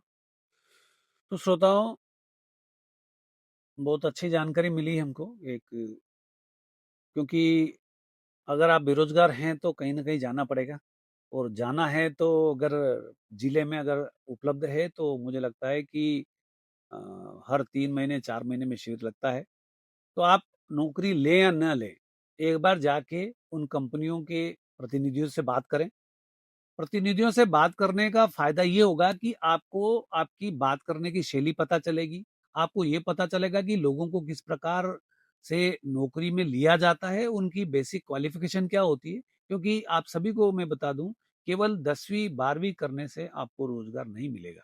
आपको इसके लिए अलग से एफर्ट्स करने पड़ेंगे, अलग से आपको अपनी स्किल को बनाना पड़ेगा, चाहे वो आईटी में जाएँ, चाहे मैकेनिकल में जाएँ, किसी भी लाइन में जाएँ, इंजीनियरिंग में जाएँ, करना ज़रूर पड़ेगा। स्वरोज़गार के लिए मेहनत करना पड़ेगी और तभी से आपको रोज़गार मिलेगा। सरकार या कोई भी विभाग आपकी मदद केवल आपको पहुँचा सकती है। सफ़र आपको तय करना है, क्वालिफ़िकेशन आपको तय करना है, मेहनत आपको तय करना है। क्यों? क्योंकि कंपनी के पास अगर नौकरी करने जाना है, तो कंपनी अपना 100% आपसे वसूल करेगी। तो याद रखिए, अगर स्वरोज़गार के प्रति या निजी कंपनियों में आपको जाना है, तो पहले अपने आप को तैयार करना पड़ेगा। आज के इस साक्षात्कार में हमने ये जाना है कि प्रतापगढ़ जिले में जिला रोजगार कार्यालय का क्या काम है, किस प्रकार से युवाओं को विभाग मदद करता है और आपको इनसे क्या-क्या सुविधाएँ लेना है। कब जा सकते हैं, कौन से शिविर कब लगते हैं और शिविर में जाना क्यों कंपल्सरी है, या जाना या नहीं जाना, ये बहुत सारी चीज़ें हमने सीखी। चलते-चलते मैडम एक छोटा-सा सवाल और जानना चाहूँगा कि रोज़गार में बहुत सारे युवाएँ जो रहते हैं, वो अपना पर्चा पढ़ पढ़ लेते हैं, फेंक देते हैं, हमारे पास भी कई बार आते हैं, हम पढ़ लिया, फेंक दिया। तो बहुत सारे रोज़गार पाने के अवसर बच्चा खो देता है। तो आपको क्या लगता है, आप क्या एडवाइस करेंगे युवाओं को कि जो शिविर लगते हैं, अगर उनको नौकरी लेना या नहीं लेना है, आपकी तरफ से उनके लिए क्या संदेश है? मेरी तरफ से तो यही है कि आप भेड़ चाल मत चलिए। आप अपने अंदर देखिए कि मैं किस में अच्छा हूँ। आप जिसमें अच्छे हैं, आप किसी रिपेयरिंग में अच्छे हैं, तो आप उसमें बहुत अच्छा कीजिए, तो आपको उसमें बहुत अच्छा काम मिलेगा। आप कृषि में अच्छे हैं, तो आप उसमें अच्छा कीजिए, आपको उसमें भी अच्छी अपॉर्चुनिटीज मिलेगी। और आप टेक्निकल में अच्छे हैं, कंप्यूटर की फील्ड में अच्छे हैं, आप कंप्यूटर में अपना कैरियर बनाइए, उसमें भी आपको रोजगार बहुत है, बट स्किल की कमी है। आप अपने स्किल पे वर्क कीजिए और रिस्क लेने के लिए तैयार होइए कि मैं प्रतापगढ़ से बाहर निकलूंगा, प्रतापगढ़ से बाहर निकलेंगे, कहीं जाएंगे, तभी कुछ बन पाएंगे। तो श्रोताओं, आपने सुना कि रोजगार के लिए प्रतापगढ़ से बाहर जाना जरूरी है, क्योंकि हमारे यहाँ उद्योग धंधे नहीं हैं। तो आपको प्रतापगढ़ से बाहर जाना पड़ेगा और जाने जाने के लिए अपने आप को तैयार करना है। तो रोजगार के जो शिविर हैं, वहां जाके ये पता करिए कि किस प्रकार की नौकरियां आज के युवाओं को, आज की कंपनियों को जरूरत है। वहाँ अगर आपको लगता है कि मुझे अभी नहीं चाहिए, फिर भी जाइए, अपने साथी को भी ले जाइए। क्योंकि अगर आपको नौकरी लेना है और अगर सरकारी नौकरी के साथ-साथ आप अगर मान लो ऑप्शन है कि नहीं मिल सकती, तो आपको निजी क्षेत्र में जाना ही पड़ेगा। और अगर निजी क्षेत्र में जाना है, तो स्वाभाविक रूप से ये मान लीजिए कि आपको टेक्निकल स्किल के साथ ही जाना पड़ेगा। वर्तमान समय में सामान्य शिक्षा से काम चलने वाला नहीं है और आपको कुछ न कुछ तकनीकी ज्ञान लेना आवश्यक है। उसके लिए रोजगार विभाग समय-समय पर कौशल विकास कार्यक्रम चलाता है, जो पूरी तरह से निःशुल्क है। आपको 2 महीने, 3 महीने, 4 महीने का प्रशिक्षण, यहाँ तक कि रेजिडेंशियल भी होता है। जहाँ तक मुझे जानकारी है कि आपको 3 महीने वहाँ सरकार रख के आपको प्रशिक्षित करेगी। उसका खर्चा भी खुद सरकार वहन करती है। इतना होने के बावजूद भी अगर आप इन योजनाओं का, इन स्कीमों का लाभ अगर नहीं लेते हैं, तो कहीं न कहीं इसमें आप दोषी हैं। तो फिर हम बात करते हैं रोज़गार की, तो मुझे नहीं लगता कि अगर घर पे बैठ के कोई रोज़गार आपको मिल जाए और आपको घर बैठे तनख्वाह मिल जाए। मैडम, चलते-चलते एक बात कर रहा हूँ, चूँकि आप आईटी से हैं, बराबर? बराबर। तो वर्तमान समय में हमारे प्रतापगढ़ क्षेत्र में ना आईटी को बड़ा मतलब सीरियस नहीं देखा जाता कि यार आईटी है, नहीं जाना, अपने को बहुत कठिन पढ़ाई होती है, तो हम बीए कर लेते हैं, बीएड कर लेते हैं, बीएसटीसी कर लेंगे या कहीं कांस्टेबल की एजुकेशन में चले जाएंगे। तो वर्तमान दौर में जो नौकरियां आ रही है, चाहे प्राइवेट क्षेत्र की, चाहे सरकारी नौकरी, उसमें आईटी का कितना बड़ा रोल है? आईटी का तो अभी तो ये है कि सारा रोल ही आईटी का है। पूरा जो एक छत्र साम्राज्य हो गया ना, आईटी का ही हो गया है। पर लोग यहाँ पे मानना नहीं चाहते हैं और समझना भी नहीं चाहते हैं। अगर हम बात करें कि आप अपनी नॉर्मली बात करें कि आजकल आपको यहाँ से वहां जाना है, तो हम किसका सहारा लेते हैं? गूगल मैप का सहारा लेते हैं। आपको पता है रोड, फिर भी नहीं, एक बार हम देख लेते हैं, गूगल मैप पे डाल लेते हैं। अगर आपको कुछ फूड ऑर्डर करना है, छोटी छोटी जगह पे आप स्विगी एंड जोमेटो स्टार्ट हो गए। मतलब हमारा छोटा से छोटा काम भी मोबाइल पे और टेक्नोलॉजी पे ही डिपेंड हो गया है। अगर आपको कोई फॉर्म भरना है, तो वो भी ऑनलाइन हो रहा है। अब कोई पेपर वर्क नहीं रहा है। जैसे आपको अपना कोई डॉक्यूमेंटेशन करना है, वो भी ऑनलाइन हो गया है। अब फोटो खींचना है, जो भी है, कोई कहीं कोई स्टूडियो, सब कम हो गए हैं। सब कुछ डिजिटल हो गया है। इवन एक दूसरे को पैसे ट्रांसफर करना भी डिजिटल हो गया। तो मेरा तो ये मानना है कि ये एक्सेप्ट करना होगा कि जो भी अब है फ्यूचर, वो डिजिटल ही है। अगर हम यहाँ से दूसरे देश में जाते हैं, तो वहाँ एक छोटा से छोटा बच्चा टेक्नोलॉजी में एक्सपर्ट होता है। फॉर एग्जाम्पल, अभी मैं कहीं बाहर गई थी, तो वहाँ पे कम्युनिकेशन में बहुत प्रॉब्लम होता था। तो कम्युनिकेशन के लिए आजकल गूगल ट्रांसलेट, वहाँ छोटा से छोटा बच्चा गूगल ट्रांसलेट, वो अपनी लैंग्वेज में बोल रहा है, हमें इंग्लिश में मिल रहा है, हम इंग्लिश में बोल रहे हैं, वो उनकी लैंग्वेज में ट्रांसलेट हो रहा है। तो ये चीज एक्सेप्ट स्टूडेंट्स को भी करनी होगी कि हम एक बार जाएंगे तो ही इजी लगेगा। क्योंकि मैं आईटी से हूँ, तो मुझे पॉलिटी पढ़ना बहुत डिफिकल्ट लगता है कि यार ये कैसे अनुच्छेद याद करते हैं। तो वही चीज उनके लिए है कि एक बार आपको आना तो पड़ेगा, सीखना पड़ेगा, समझना पड़ेगा। क्योंकि आजकल ऐसा है कि आपने एक कीवर्ड डाला और गूगल उसका पूरा डिटेल समरी दे देता है। notebook.lm देख लें, तो उसमें आपको हर चीज आपको डिटेल में मिल जाती है। अगर आप एक फोटो खींच के भी डाल दे, तो उसके वो 200 क्वेश्चन बना के दे देता है, उसकी पीडीएफ बना के दे देता है। तो टेक्नोलॉजी होने से आपका जो काम है वो इजी हो गया है। आप सीखेंगे तो आपको हर चीज बहुत इजी लगेगी। आप एक बार उसमें जाना जरूरी है, एक बार उसमें सीखना जरूरी है।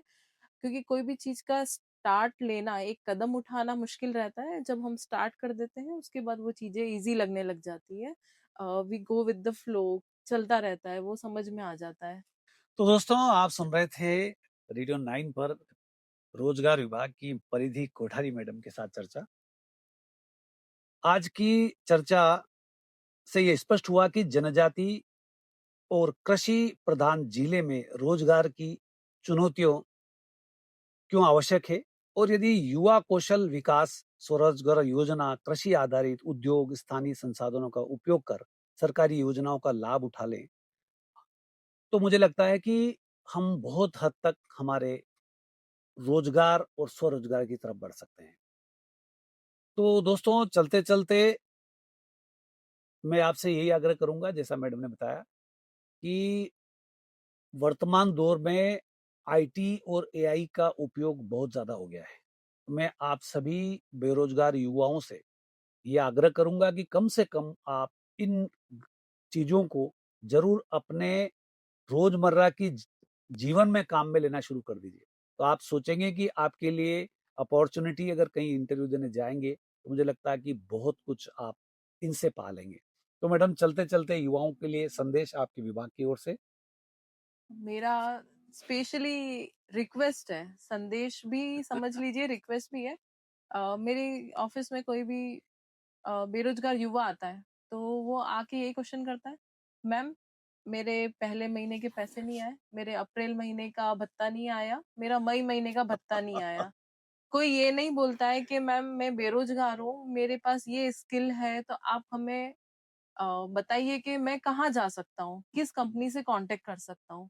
तो ये बदलाव की बहुत जरूरत है स्टूडेंट को अंदर से, कि भत्ता तो सरकार 2 साल तक देगी, 2 साल के बाद आप क्या करेंगे। तो आप आइए हमारे ऑफिस में, तो सिर्फ भत्ते के लिए नहीं आइए, आप हमारे ऑफिस में आइए, आप जानकारी लीजिए कि मैं इस चीज में बहुत अच्छा हूँ, तो मैं आपके थ्रू किस कंपनी में जा सकता हूँ, किस फील्ड में जा सकता हूँ, आप सजेशन दीजिए। अब जैसे हमारे हर महीने एक पत्रिका आती है, रोजगार संदेश करके पत्रिका आती है, तो उनमें भी जो मई का प्रकाशन था उसमें आर्टिफिशियल इंटेलिजेंस के बारे में ही था। उसमें पूरा डिटेल दे रखा था कि आप आर्टिफिशियल इंटेलिजेंस के थ्रू कौन कौन सी चीजें सीख सकते हैं, आप डेटा साइंस में क्या क्या सीख सकते हैं, आप डेटा माइनिंग में क्या सीख सकते हैं। तो ये पत्रिका भी कोई लेना नहीं चाहता है, सबको एक जी। भत्ते की पड़ी है कि हमारा पैसा नहीं आया, हमारा पैसा कब आएगा, हमारा भत्ता कब आएगा। तो इस चीज से थोड़ा सा अगर बाहर आ जाए और अपन सोचे कि नहीं हमें रोजगार भी चाहिए, 2 साल तक सरकार देख लेगी, 2 साल के बाद तो आपको ही देखना है। तो आप विभाग का पूरा फायदा उठाइए, ये आपके ऊपर है कि आप कितना फायदा उठाते हैं। तो श्रोताओं और खासकर युवा, जो बेरोजगार युवा है, उनसे मैं ये आग्रह करूंगा कि कम से कम अपने लक्ष्य को ध्यान रखिए। ये सरकार आपको कुछ क्षण के लिए संबल प्रदान कर रही है, इसका नाम ही संबल है। तो इसका मतलब ये नहीं है कि आपको 2 साल बाद भी ये मिलता रहेगा। तो प्रयास करिए कि 1 साल में अगर आपको अच्छी नौकरी मिल जाए, तो कम से कम 1 साल का पैसा बचाए, दूसरे लोगों के काम में आ जाएगा। कई बार क्या होता है कि ये योजनाएं भी सबको नहीं मिलती है, ये भी आपका चयन होता है कि सबको नहीं मिलता है, बराबर। हाँ, तो अभी ये यही प्रॉब्लम हो रहा है कि बच्चे बहुत वेटिंग में हैं, हम्म। और यहाँ से कोई बच्चा बाहर जा नहीं रहा है, कहीं लग नहीं रहा है। जो जी जी। गवर्नमेंट में जाते हैं तो वो छोड़ देते हैं, और जी। वो उन्हा उनकी इन्फॉर्मेशन हमारे पास में रहती है कि हाँ ये गवर्नमेंट जॉब में लग गए। प्राइवेट में कोई जाना चाहता नहीं है। जो 268 है वो फायदा उठा रहे हैं, 800 बच्चे वेटिंग में, ओवर एज हो जाते हैं तो वो जी। रिमूव हो जाते हैं। हाँ। तो और मतलब एज का क्या टाइम होता है? 35, आपका 35 के 35 बाद तक। वाला बच्चा इस योजना में उपयोग, मतलब इस योजना को अप्लाई नहीं कर नहीं, सकता। और सामान्य जो श्रेणी के पुरुष हैं वो हम्म, 30 तक ही अप्लाई कर सकते हैं, ओके। और महिला और ST SC के लिए हम्म। 35 का जो एज है वो निर्धारित है। तो श्रोताओं और खासकर युवाओं, आप लोगों से यही आग्रह है कि ज्यादा से ज्यादा जो कैंप लगाए जाते हैं वहां जाइए, अपनी योग्यता के साथ में बात करिए। और अगर आप में योग्यता होगी तो 5 कंपनियों के साथ आप बात करेंगे, पांचों आपको ऑफर करेगी, और बेहतर ऑफर कौन सा होगा, तो वहां आप अपनी नौकरी ले लीजिए। लेकिन अगर आपने 5 कंपनियों में अपने बायोडेटा सबमिट किए और पांचों कंपनियों से कोई रिस्पॉन्स नहीं आया, तो मतलब कमी आप में है। सरकार अपना प्रयास कर रही है, कंपनियां अपना बेहतर प्रयास कर रही है, लेकिन कहीं न कहीं आप में अपनी योग्यता, अपना स्किल का कमी देखते हुए कोई आपको कॉल नहीं कर रहा है। तो अपनी कमियों को, अपनी कमज़ोरियों को सुधारिए, स्किल्ड बेस्ड बनिए, चाहे आईटी नहीं कर सकते हैं, कोई दिक्कत नहीं है। दूसरा कोई भी काम हो, उसके अंदर जाइए, अपना स्वरोज़गार का प्रयास करिए, अगर स्वरोज़गार हो सके तो ठीक, अदरवाइज़ कंपनियों की बहुत सारी ऐसी कंपनियाँ हैं जो आपको काम दे सकती है। तो चलते-चलते मैडम एक निजी अनुभव आपका, क्योंकि अभी हम लोग विभागीय बात कर लिए। आप क्योंकि सूचना सहायक में सिलेक्शन हुआ है, तो थोड़ी-सी 5 मिनट की हम बात ये करना चाहेंगे कि आपका जो कॉम्पिटिशन था वो कैसे हुआ और क्या चैलेंजेस आए आपके हमारे ट्राइबल बेल्ट में अप्लाई करने से लेके मतलब अपॉइंटमेंट तक? गवर्नमेंट जॉब के यस। लिए चैलेंजेस तो ऐसा है कि बहुत सारे आए। मैंने इंजीनियरिंग किया हुआ है कंप्यूटर साइंस में, तो मैं पढ़ाई तो मेरा कंटिन्यूस चल रहा था। फिर पारिवारिक जिम्मेदारी भी साथ में चल रही थी, बट मैंने ये था कि मैंने अपना पढ़ाई नहीं छोड़ा। मैं हर दिन मेरा फिक्स था कि मुझे 1 घंटा 2 घंटा अपने अपने जो सब्जेक्ट है उसको पढ़ना है। इससे पहले मैंने कंप्यूटर टीचर का था, वो एग्जाम भी दिया था, और उसमें भी कुछ पॉइंट से ही मेरा सिलेक्शन रह गया था। तो मेरा अंडर प्रोसेस, मतलब मेरा कंटिन्यूस पढ़ाई चल रहा था। इस एग्जाम को क्लियर करने के लिए मैंने कोई ऐसी स्पेशल पढ़ाई नहीं करी थी कि नहीं मुझे क्लियर करना है। मेरा कंटिन्यू प्रोसेस चल रहा था पढ़ने का, और जस्ट मैंने एग्जाम दिया, मेरा क्लियर हो गया एग्जाम। मुझे पता था कि हाँ मेरा टेक्निकल अच्छा है, मेरा कंप्यूटर अच्छा है, मेरे लैंग्वेज पे भी कमांड है, तो मेरा सिलेक्शन होना हो जाएगा। हो गया। उसके बाद में फिर हमारा टाइपिंग टेस्ट होता है, उसके लिए मैंने स्पेशल तैयारी करी थी। उसमें मैं दिन का 5 से 6 घंटा तैयारी करती थी। तो उसमें भी ऐसा था कि आप तैयारी करते हैं तब तो आपको लगता है कि आपका सिलेक्शन हो जाएगा, बट आप जब एग्जाम देते हैं और वहां पे तो आपके हाथ कांपने लग जाते हैं। तो मेरे साथ में भी ऐसा ही हुआ था, तो मुझे तब डाउटफुल था कि मेरा सिलेक्शन होगा या नहीं होगा। बट वो था कि हाँ था कि हाँ होना है, तो हो गया सिलेक्शन, और मैं यहाँ पे अभी कार्यरत हूँ। मैं 8 से 9 महीने हो गए मैं यहाँ पे काम कर रही हूँ, सूचना सहायक के पद पर। तो मैडम, तो श्रोताओं आपने देखा, क्योंकि सरकारी नौकरी के लिए तैयारी करना अच्छी बात है, लेकिन कितना स्ट्रगल करना पड़ता है। मैं आपसे यही जानना चाह रहा था कि आम जो लड़का है अभी हमारे इस क्षेत्र के, वो चाहता है कि मुझे नौकरी मिल जाए, वो भी सरकारी, लेकिन मेहनत करना नहीं चाहते। उनके लिए जो आपसे मैंने इसीलिए ऐसा आखिरी सवाल पूछा था कि एक्चुअल में बहुत सारे लोग नौकरी, मतलब ये आम हो सकता है कुछ करते हैं कुछ नहीं करते, लेकिन मुझे मैंने जो जाना है इस एरिया में, वो क्या करते हैं, नौकरी के लिए वैकेंसी निकलती है, उसके बाद फॉर्म भरते हैं, उसके बाद तैयारी करना शुरू करते हैं। तो इसको आप क्या क्या कैसे देखती हैं? अभी जो पैटर्न आ रहा है, मतलब मैं अभी जो भी एग्जाम के पैटर्न देख रही हूँ, अभी तो सिलेक्शन में ऐसा है कि छोटी से छोटी नौकरी में सिलेक्शन लेना भी बहुत मुश्किल हो गया है। और ऐसा है कि क्वेश्चन आपको जीके दिया है तो कहीं से भी कुछ भी आ जाएगा।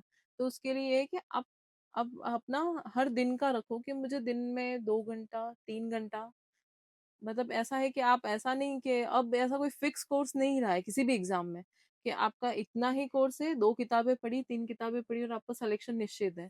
आपको उस स्ट्रीम में पूरा नॉलेज चाहिए आपका, हर चीज में। जैसे अब मेरा था कंप्यूटर फील्ड, तो मुझे उसमें सी का नॉलेज भी चाहिए था, मुझे जीके का नॉलेज भी चाहिए था, मेरा मेंटल एबिलिटी भी अच्छा होना चाहिए था, मेरा मैथ्स भी अच्छा होना चाहिए था।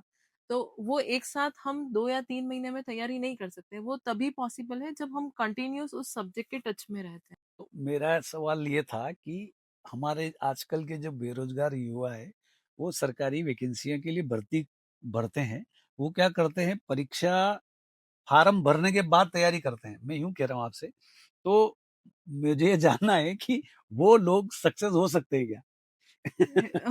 उसमें सक्सेस नहीं है, उसमें है कि आपका लक, आपने जहाँ लगा लिया। अब तो लक भी काम नहीं करता है, पेपर तो ऐसे आ रहे हैं कि आपको 4 ऑप्शन है तो चारों ऑप्शन का नॉलेज होना चाहिए। ऑप्शन ही ऐसे आते हैं कि आपको चारे लगेंगे, आप जब क्वेश्चन पढ़ेंगे तो आपको ऐसा लगता है अरे ये चारों ऑप्शन सही लग रहे हैं, उसमें कौन सा सही होना चाहिए। तो यही है कि आप मतलब ऐसा नहीं है कि आप बस झटके का काम है कोई गवर्नमेंट एग्जाम क्लियर कर, आपको शुरू से ही पढ़ना यस। पड़ेगा। आप ऐसा नहीं है कि आपने है ना 2 साल भी पढ़ लिया। आप अगर ग्रेजुएशन कर रहे हैं तो आप उसमें बहुत अच्छे से पढ़िए, तो आपका हिस्ट्री है, ज्योग्राफी है, ये चीजें आपका क्लियर उसी टाइम से होता रहेगा। मतलब ऐसा है कि ईंट पकनी मंजनी वो तभी से ही शुरू होती है कि जब आप पढ़ रहे हैं उसी टाइम पे अच्छा कीजिए। आजकल तो युवा ऐसे हो गए हैं कि हमारे जनरली हम लोग कॉलेज की बात कर रहे हैं तो युवा जाता है एडमिशन लेने और उसके बाद में फिर हो सकता है कभी एक दो बार गया तो गया, फिर परीक्षा देने जाएगा। हम्म। और बहुत सारे लोगों को तो मैंने ऐसे ऑब्जर्व किया है कि परीक्षा का पता ही नहीं रहता है कि पेपर कौन सा है। उसके हाँ। बाद आते हैं कि सर आज मेरा पेपर है, ये स्थिति है। तो और तो ऐसे वो लोग जो बहुत है, हल्के में ले लिया है। ऐसा लगता है जैसे यहाँ पे ऐसा लगता है कि हमको सारी योजनाओं का फायदा मिल जाएगा तो सरकारी नौकरी भी मिल जाएगी। हाँ, ये बहुत बड़ी मैं सोचता हूँ गलत सोच है इन हाँ। छात्रों की। और इन लोगों को लगता है कि यार अपन भाई ग्रेजुएशन हो गया है, अब अपन लाभ ले लेंगे सरकारी सेवाओं का। लेकिन अब ये समय खत्म हो गया है भाई, अब थोड़ी सी मेहनत करना शुरू करो। पहले था ये, अब तो गवर्नमेंट ने भी 40% लाना अनिवार्य कर हाँ, दिया है। बिल्कुल। तो आप मतलब कॉलेज के एग्जाम पास कर सकते हैं कैसे भी करके, पर अगर आप चाहें कि मैं सरकारी एग्जाम निकालूं तो वो बहुत मुश्किल हो गया है अब। तो हमारे जो बच्चे हैं उनको हम लोग यही सलाह देते हैं कि भाई पढ़ाई करो और अच्छी करो, और एक दिन पेपर के लिए तैयारी मत करो। जिस दिन से आपका एडमिशन हो उसी दिन से तैयारी शुरू करो भाई। और अगर जीवन में कुछ आगे बनना है, बढ़ना है, तो पढ़ना पड़ेगा। सरकारी में जाओ तो भी पढ़ना पड़ेगा, और प्राइवेट में जाओगे तो और ज्यादा पढ़ना पड़ेगा, क्योंकि दोनों जगह अब परिस्थितियां पहले जैसी नहीं रही है। आप ये जान लीजिए कि मेहनत करना है और पढ़ना है। बहुत बहुत शुक्रिया मैडम, बहुत बहुत धन्यवाद थैंक हमारे यू सो श्रोता की मच। ओर से भी। परिधि, तो दोस्तों आप सुन रहे थे रेडियो 989.6 एफएम, और कार्यक्रम चल रहा था एक कदम बदलाव की ओर। हमारे स्टूडियो में आज मौजूद थी परिधि कोठारी मैडम, जो सूचना सहायक पद पर रोजगार कार्यालय प्रतापगढ़ में पदस्थ हैं। बहुत बहुत धन्यवाद, thank you. Thank you so much.